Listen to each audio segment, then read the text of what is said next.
দেখেন, ইহুদি খ্রিস্টানেরা বলেছেন he that loveth not knoweth not God, for God is love। যে জন প্রেম করে না সেজন আল্লাহকে জানে না, for God is love, আল্লাহই প্রেম। আল্লাহ রাব্বুল আলামিন বলেছেন নো সে বলুন, ইফ ইউ ডু লাভ আল্লাহ, যদি তোমরা আল্লাহকে ভালোবেসে থাকো, ফলো মি মুহাম্মদ সাল্লাল্লাহু আলাইহি ওয়াসাল্লাম, মুহাম্মদ সাল্লাল্লাহু আলাইহি সাল্লামের অনুগত হয়ে যাও, আল্লাহ উইল লাভ ইউ, আল্লাহ তোমাদেরকে ভালোবাসবে, এন্ড ফরগিভ ইউর সিনস, আল্লাহ তোমাদের সমস্ত জীবনের গুনাহ মাফ করে দিবে।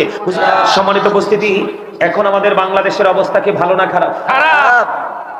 যেটা এত বেশি খারাপ, যেটা সুস্থ মানুষ ছাড়া কেউ এটাকে উপলব্ধি করতে পারে না।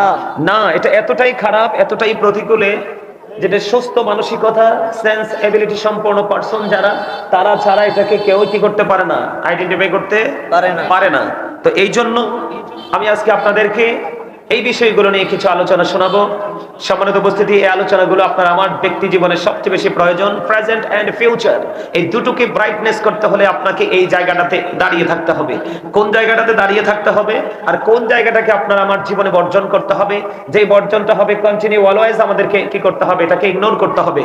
আর আরেকটা আছে কন্টিনিউ অলওয়েজ আমাদেরকে ধারণ করতে হবে, এটাকে আমাদেরকে অ্যাকসেপ্টেবল বলে আমাদেরকে কি করতে হবে, চিহ্নিত করতে হবে। কথা কি বুঝতে পারছেন?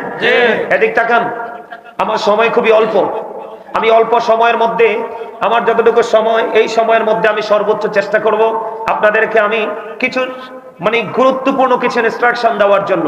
এই ইনস্ট্রাকশন গুলো নিতে হলে আপনাদেরকে কন্ডিশন মানতে হবে। ফার্স্ট কন্ডিশন হলো স্টপ ইওর মাউথ এভরিবডি, সকলের জবানকে বন্ধ রাখতে হবে। সেকেন্ড কন্ডিশন হলো your listening my lecture very attentively, আমার কথা সবাইকে মন দিয়ে শুনতে হবে।